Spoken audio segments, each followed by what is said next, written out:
Wow. How does one even do that? No pressure, hardly. Just enough to get the brush to touch the canvas. Where does it get these ideas from? Man, some people are just so creative. Wait, why only some?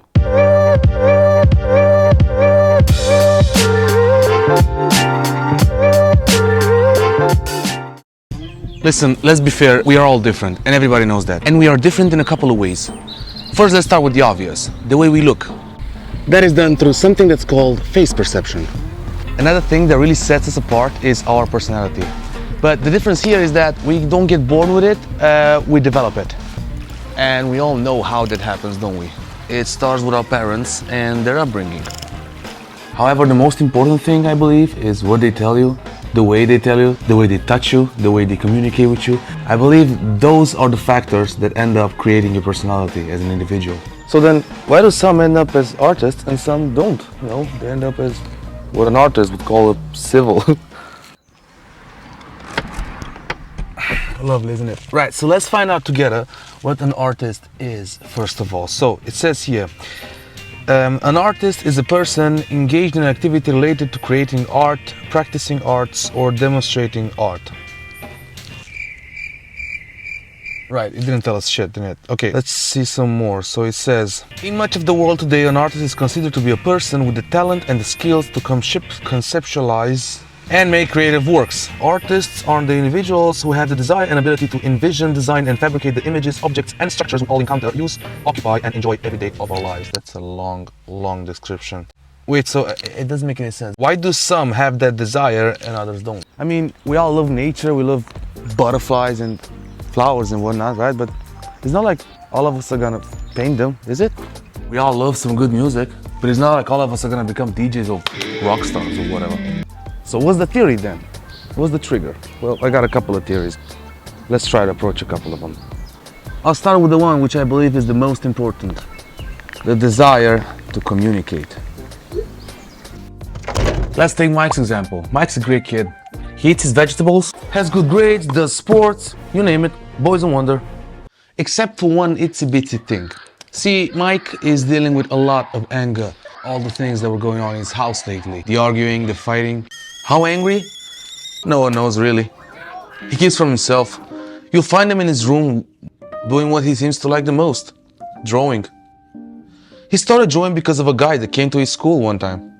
He owned a sketchbook full of nude women. You know, we have to understand that for a kid, saying something like that is amazing. In a society where everybody tells you to stay safe, follow the rules, be a nice kid, be a good boy, you see someone drawing tits and bringing that sketchbook to grade school, that just relates to your anger. It's like, he's doing it, I want to do it too, you know? And he did it. You could see it in his drawings. He couldn't stop doing them, actually. Every day was the same. Headphones on, pen in the hand, on the drawing. Most of his drawings were cartoons, other didn't make any sense, to be honest. But he did them. As he grew up, nothing changed inside of him, but he did change his weapon of choice. And that happened after seeing a guy on YouTube doing a dance that he's never seen ever before. He looked so fake, so animated, so confident. Yep, it's the same story like the drawing guy. Again. So he got onto dancing. Now, did any of those moves look good on him? Heck no. But he felt good. He needed to talk through something that felt different. Why? He had things to say.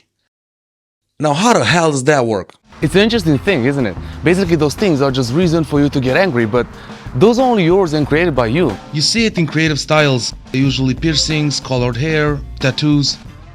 Teenagers particularly adopt them as a representation of their courage, boldness, proving themselves, you know? Basically, what you're doing as a teenager is show everyone how you feel. But again, what you're feeling is what you created yourself. As we all know, the brain perceives reality based on information that you acquired until now, which, you guessed it, is 99% wrong. Right, so let's get back to the art thing. So can we deduce that art is basically unexpressed frustration and anger? Okay, fair enough, but why only some? Ain't like other people don't get angry. Of course they do. It's just that their anger is put into another place. So what's the differentiating factor then between artists and the rest? Well, I believe it's the urge. Artists have to create. Otherwise, all that creative energy, well, let's just say it turns into something no one wants to experience. I'm talking about anger, depression, feelings of hatred, etc. So they will keep creating. It doesn't matter if it makes sense financially or it doesn't. Well, most of them don't have a choice, really. And the reason for that is that art is number 3 on the working ladder. I will explain. First, you have the essential jobs. These are jobs that are considered to be absolutely required for man's quality of life. So that's your doctor, your plumber, your electrician.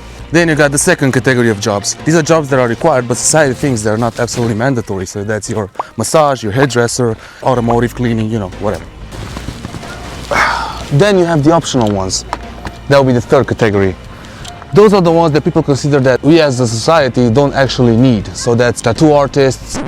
Also, I would like to mention writers, sculptors, directors, actors, people that specialize in certain types of sports, designers. That would be all. Now back to the video. Whatever it is related to arts. So then, am I saying that it's impossible to be financially successful in art? Absolutely not. What I am saying is that you shouldn't feel like an imposter if you're making art, but you're not making money out of it.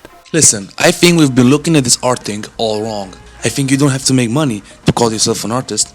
I believe everyone is able to be creative. And I believe we owe the universe to share our thoughts and emotions through ways whichever possible. It doesn't have to be normal communication. So then, everyone's an artist, right?